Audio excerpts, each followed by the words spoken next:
Hello, and thank you for joining us today. My name is Kyle Everson. I'm a communications specialist for the Minnesota Department of Public Safety and the Minnesota State Patrol. In a moment, DPS Commissioner Bob Jacobson and Chief of the State Patrol, Colonel Kristina Bogoyevich, will outline security screening changes that will begin Tuesday here at the Minnesota State Capitol. After their remarks, we'll open it up for questions. I just ask that when you're asking a question, please state your name and the media organization you represent. Following the Q&A, we'll move upstairs for a brief demonstration of how this screening process will work. And if you have additional questions, you can ask additional questions then as well. And with that, I'm going to kick it off to Commissioner Jacobson. Good afternoon, and thank you. And thanks for being here. My name is Bob Jacobson, and I have the honor of serving as the Commissioner of the Minnesota Department of Public Safety. Weapon screening is a standard safety practice in government buildings across the country because it works as part of a layered approach with trained personnel monitoring and clear procedures. No single measure eliminates all risks, but this one meaningfully reduces preventable risks and violence in a shared civic space where the public, elected officials, and staff gather on a regular basis. Implementing weapon screening at the start of the 2026 legislative session is a proactive step based on an independent security assessment, and it is focused on safety and accessibility, not on restriction. Threats toward public officials and public spaces have increased nationwide over the past few years. In Minnesota, we have experienced this firsthand last summer with the murders of Speaker Emerita Melissa Hortman, Mark Hortman, and the shootings of Senator John Hoffman and Yvette Hoffman in their homes. We all want the seat of democracy in our state to remain open and accessible. We all want people to come and stand up for what they believe in and to make their voices heard. None of that changes with weapon screening. It's simply another layer of protection, a publicly understood and effective tool to address safety in today's world. That said, we understand that this is a change from what people are accustomed to. That's why we are being clear and upfront about what to expect, where to enter, and how the process works so that people can plan ahead. We're also asking the public to remember that safety is a shared responsibility. If you see suspicious behavior or anything that doesn't seem right, call 911 or find one of our State Patrol troopers or Capitol security officers. We will be evaluating how the weapon screening process works, and we'll make adjustments as needed to ensure screening is efficient and not a deterrent to people who want to come to the Capitol. Our responsibility, as always, is to ensure that everyone who comes to the Minnesota State Capitol, whether they're visiting, working, learning, or participating in our democratic process, can do so safely. We recognize the Capitol is an important civic space, and we are committed to keeping it open, accessible, and welcoming, while also reducing preventable risks and supporting the safety of all who are here. With that, I'll turn it over to Colonel Kristina Bogoyevich. Thank you, Commissioner. I'm Kristina Bogoyevich. I have the honor of serving as the Colonel of the Minnesota State Patrol. As Commissioner Jacobson just mentioned, starting Tuesday, we will begin weapon screening here at the Capitol building. Our goal is simple. Every person who walks through the doors should feel safe and welcome. Before I begin explaining how screening will work, I want to be very clear about what this is and what this is not. This is not a weapons ban. It does not change state law. Under the direction of the Governor's executive order and the Commissioner of Public Safety, what we are doing is adding a layer of protection so everyone can enjoy this historic building safely. The Capitol is the most visited building on the complex.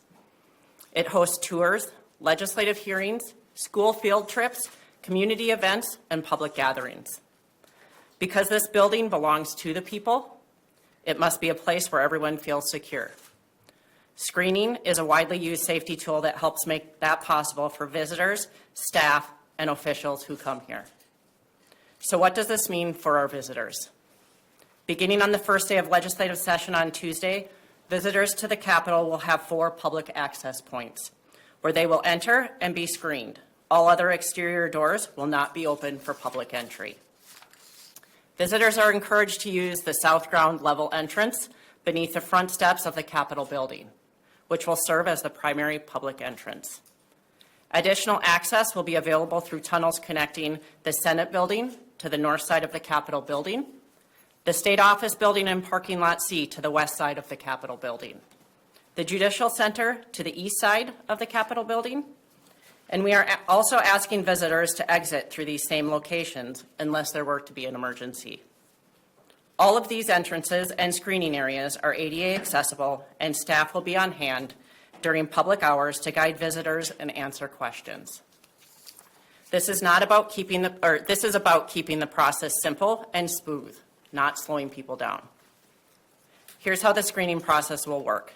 Visitors will walk through screening equipment similar to what you see at many other government buildings and large public venues. Unless directed by security staff, visitors generally will not need to empty their pockets, show identification, or take off their coat or jacket. Bags, purses, and other large items will go through a separate bag scanner. For most visitors, this process will take just seconds. However, if an item cannot be immediately identified, additional screening by our Capitol security staff may be required. If a visitor arrives with a prohibited item, they will not be allowed to enter the Capitol with that item, and Capitol does not store prohibited items for visitors. We will have more information covering prohibited items on our State Patrol website. To help everything move efficiently, our message to the public is straightforward. Plan ahead, carry fewer items when possible, and follow security staff instructions. Those simple steps will help keep screening fast and smooth for everyone. Once inside, visitors may notice different levels of security and restrictions in different areas of the Capitol building. To support consistent operations, it's also important to note the Capitol will close to the general public at 4:30 each weekday starting on Tuesday. However, we understand that public access is important when legislative hearings or sessions extend beyond their normally scheduled time. When that happens, we are prepared to make accommodations so the public will still be able to access the building through those 4 access points. Weapons screening is a common security tool used in Capitol buildings and government buildings across the country. A similar screening process has already been in place here on the Capitol complex for the state Supreme Court and the Judicial building. We are simply taking an additional step to keep up with the best security practices being used nationwide. As this process begins, we will continue to assess how it's working, if adjustments are needed to improve efficiency or convenience for the public.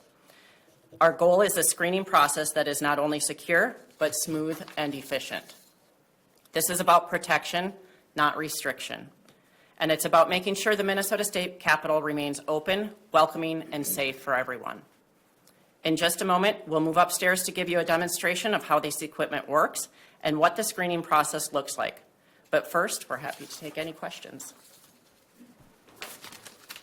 Do you have an expectation for how long someone can take to get from outside doors to inside the building, all screened?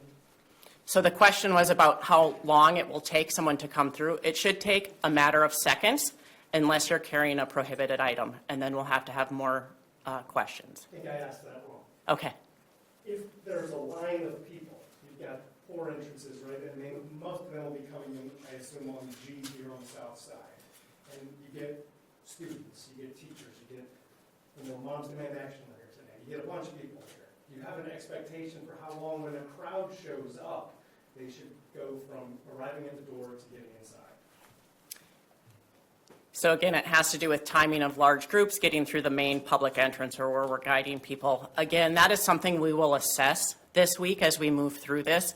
But it should, when I say seconds, it still should take seconds. If we lined everybody up here and asked them to walk out the door, that is the time it should take to get into the building. So what are the prohibited items? So a question was prohibited items. I am going to direct you to our website because there are prohibited items under statute, but then there are also administrative rules that prohibit certain items. And so the list can be lengthy, so I will just direct you to our website. Alex Sturridge, Pioneer Press here. One of those, you can still, if you have a permit to carry, bring a gun into the Capitol, right? So the question was about permits to carry. Yes, if it is legal now, it will be legal when screening starts. That process, again, you'll alert security or staff that you have a permit. You will walk through the technology on this equipment. When we looked at it, we looked at how long it will take someone to walk through and the advanced technology. You'll see when we go up there, it points to the area on the body that weapon or prohibited item is being carried. We'll pull you away from the line so the line behind you can keep moving, go through that permit process again with the Minnesota ID or the state ID, and move you along into the Capitol. Quinn Gorham, Gray Media. Commissioner, could you, I know we've heard a little bit about this from the governor's office already, but could you just reiterate where the money for this is coming from, why you guys were able to, and how you guys were able to do this without legislative appropriation for it? So that's the question is about how did we get to this point, legislative appropriations, how we were able to accomplish this. First of all, I just want to say that the governor and I know his staff, I know Colonel Bogievich, and for me personally, that safety and security of those who come to the Capitol are something that I worry about every day. That I think it is really important that Minnesotans who come to the Capitol want to be able to feel safe, that they feel that security is in place. Statute specifically delegates responsibility for safety and security at the Capitol to the commissioner. And that is a duty and that is a responsibility and an accountability that I have to the public to make sure that we are providing what we think is appropriate security at the state Capitol. So that has long been a concern. The Capitol has been safe, but again, we want to make sure that we're prepared for anything that may happen in the future. As you're also aware, ACAS has been meeting several times. They accepted the Axtel report. And as those of you that have been tracking the Axtel report will know that the number one recommendation from the Axtel report, that if there's one thing that could be implemented immediately, it was weapon screening.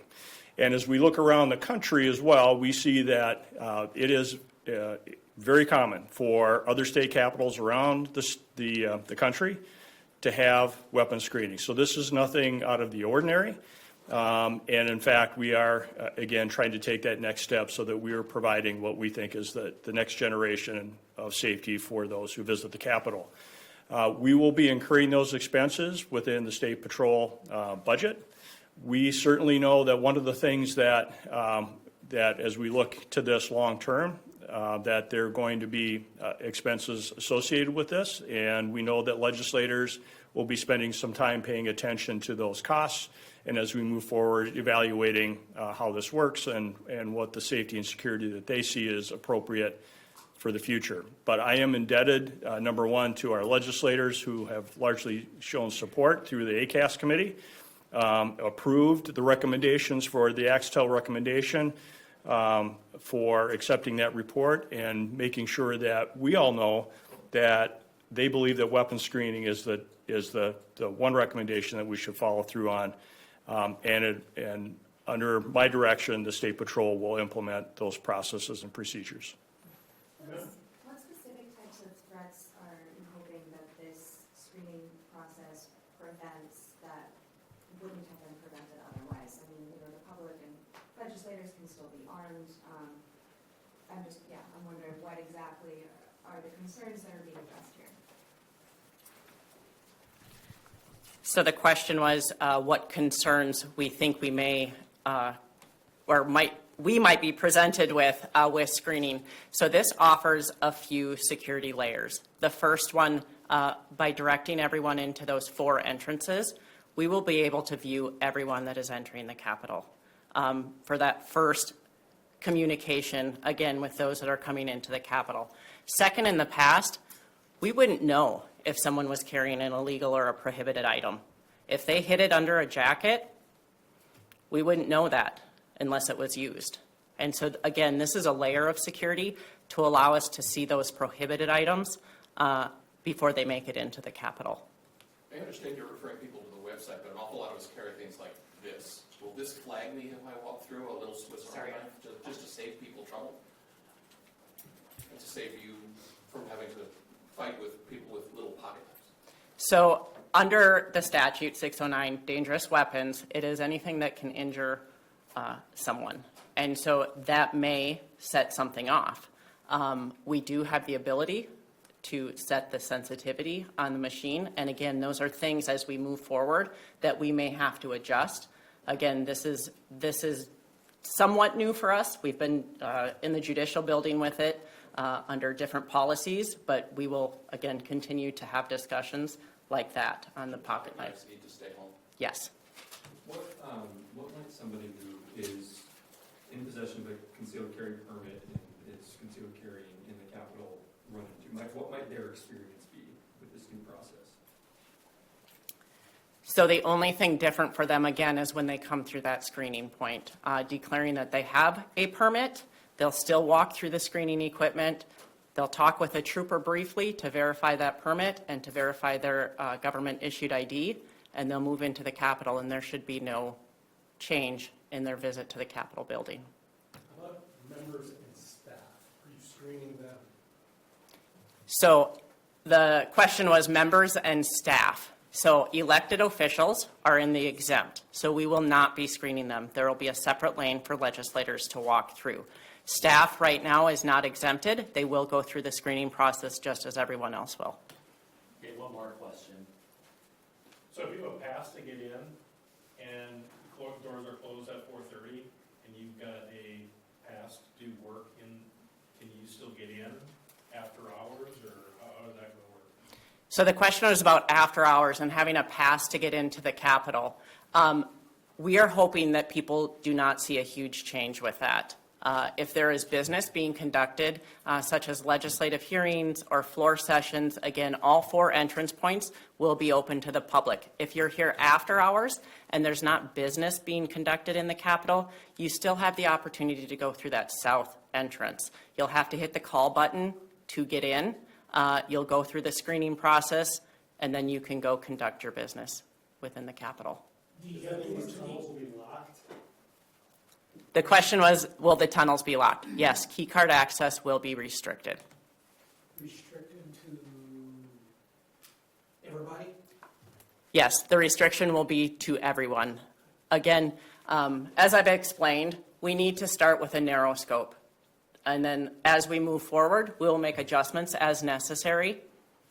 The east side Senate door closer to the parking ramp, does that now kind of get shut because there may or may not be screening at that door? Do you know what door I'm talking about? That's in that little cul-de-sac on the north side of University. I am not sure what door you're talking about right now. By the end, yes, thank you. So yes, Senate office building. yes, as you come in from the admin ramp and you move down that hallway, there is screening down there. You'll come through the glass doors, and then the screening equipment coming into the Capitol will be there. But in the Senate building, that's what I'm talking about. That door. So Main door, that main door. yes, the Senate is also implementing screening. And so, but any of those questions will need to be directed to the Senate. All right, with that, we're going to wrap up for now. Like I said, when we do the demonstration, if you have additional questions, we can certainly take them there. We will be going up 1 level to the front doors. Yes.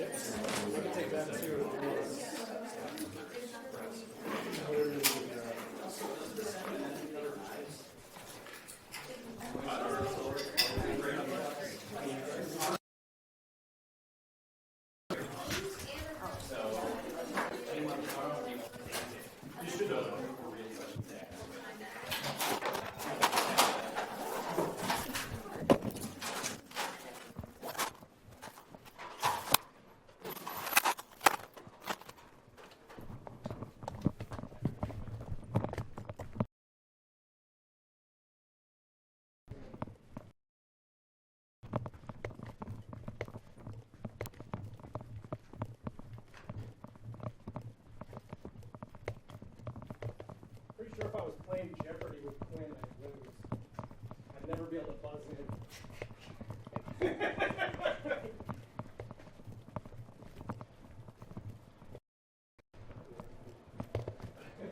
Maybe just me, I don't know.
You guys set up right here for this police meeting part. And then I just ask when you are setting up that you not set up this here. Yeah. Thank you. Left side or other side?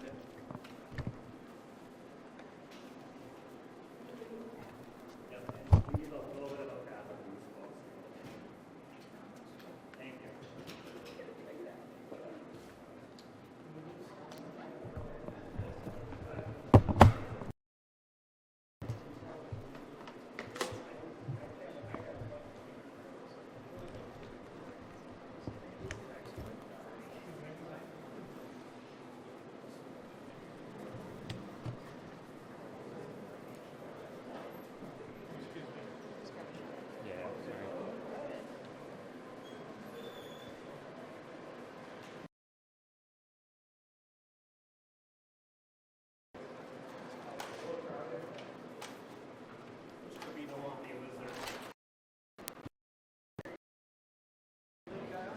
Yeah, can we just move that down a little bit?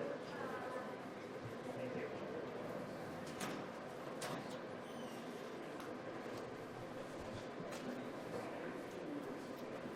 And then if you guys, I don't know if you need to use a lav or anything, but we'll be just kind of doing some show and tell with this.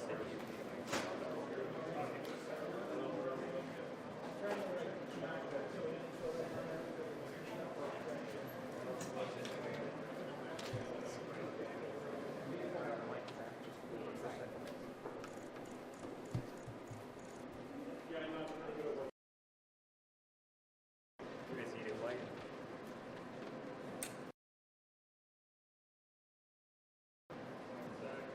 You got it?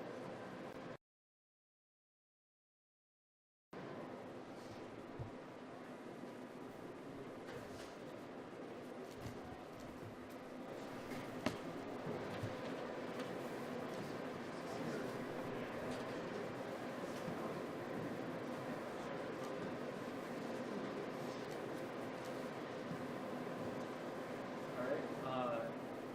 Does it appear everyone's ready? Okay, just want to make sure. All right, so this is Lieutenant Nathan Danley. He's going to walk us through 3 different scenarios here. It'll be somebody just walking through just with themselves, no bags or anything. Somebody walking through with a bag, and then somebody walking through with a firearm. I'll let him take it from here. All right, that's good. Lieutenant A. Danley, I'm currently assigned to work here on the Capitol Complex. So we're going to run through 3 scenarios today to show how the weapon screening points at the Capitol are set up. Currently, we're standing in the south entrance to the Capitol building. As you come in this entrance, you'll notice that we have signage posted on the sides and in the front here that direct individuals to the weapon screening area. No, this comes here. Thank you. And on the sign off to the area, they will be instructed to leave their keys and cell phone in their wallet because this is a very simple and seamless process as individuals proceed through the weapon administrator here. We'll have her come up. She is going to be greeted to the Capitol. Morning, ma'am. You could go ahead and leave.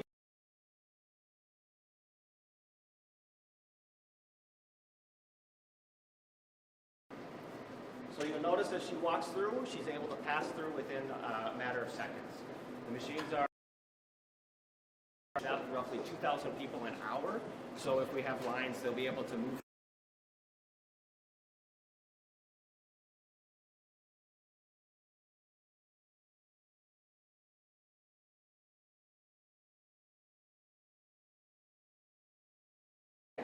So in this case, she'll be instructed to come forward. And as she comes into the area, morning, ma'am. As you come up here, please place your bag on the scanning equipment. The equipment will accept the bags, proceed it through. And in this case, we've received no alerts, so she's able to retrieve her bag and continue on with her day. Had she received an alert on her bag, we would have directed her over to a secondary screening area where we would have briefly taken the chance to look at what she was bringing in and then clear her. Final scenario here, we have an individual. This is a Major Gordon Shank from the State Patrol, representing a concealed and carry permit holder, recognizing that concealed and carry permit holders are allowed to bring a firearm into the Capitol.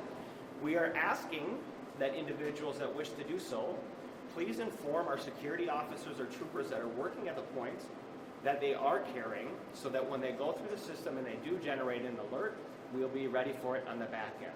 With that, the law requires them to carry their permit to carry card on an issued identification. That information will be verified on the back end once an alert is generated. So Major Gordon Shank would be up. We would greet him, proceed through the system, understanding that he is a permit to carry holder. We're going to receive our alert there that notifies the users on the other end that there was a prohibited system, and he will be directed to the secondary screening area where we have a law enforcement official that will verify his permit to carry as well as his government-issued identification. As you see, even in that process, as they're established. You guys want?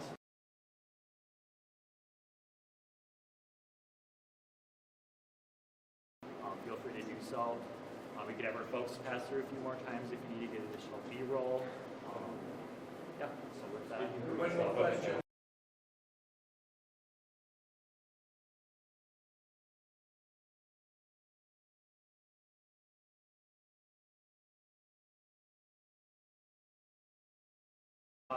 Sure. Why don't we have both of you come up here, actually? Okay. Well, you mentioned when the concealed weapon was brought through, it was mentioned that you would tell an officer. That should have been, I didn't hear anything, but it should have been right about here. Correct. Yeah, Right. that's the recommendation. All right. And how many, since State Patrol is doing this, you'll have to reallocate some resources? Will there be more State Patrol officers here to accommodate the increase? And how many? Yes, so we did have to increase staffing. As you can see, we have 2 security officers here, plus a trooper. We have to have a sworn law enforcement officer to check those permits. So we have to have 2 to run the screening machine, 1 to address that permit to carry piece. So we do have to have additional staffing during every year. And then you'll see additional security in general around the Capitol building this year.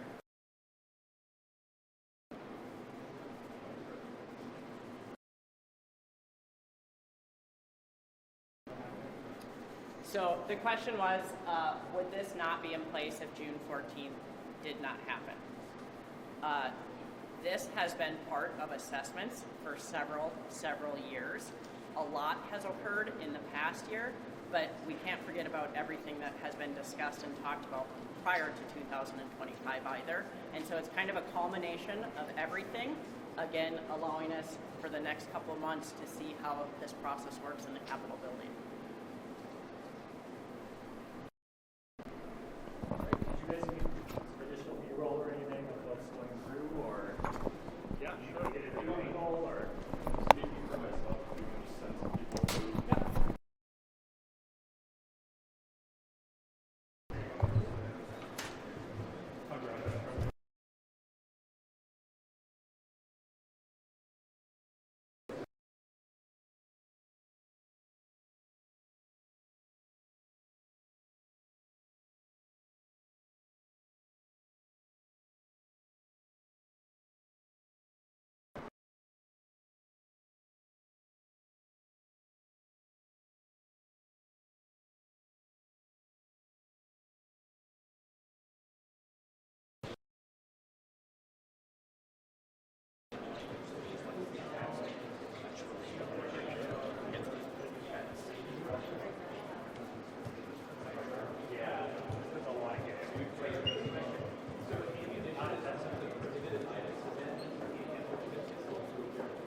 Sure, not a problem.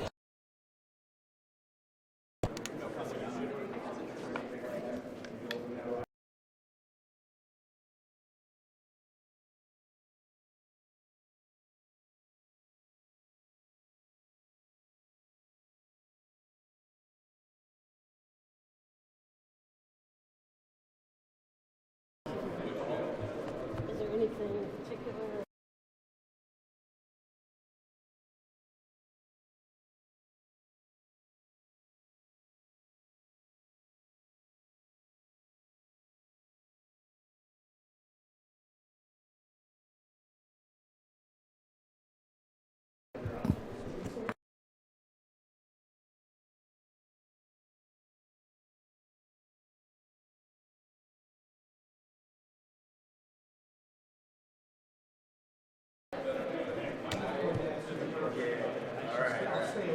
There we go, thank you. Yeah.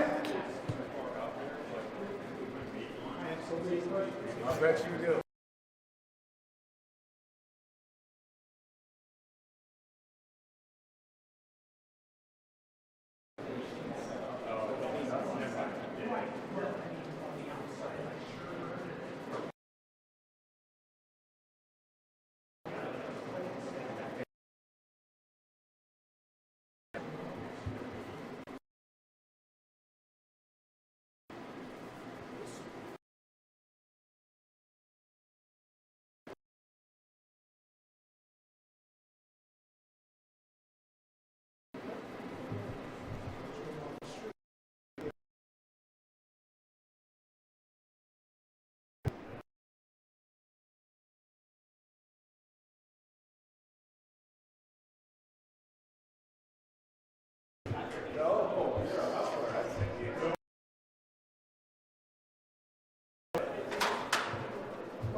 A little bit, but.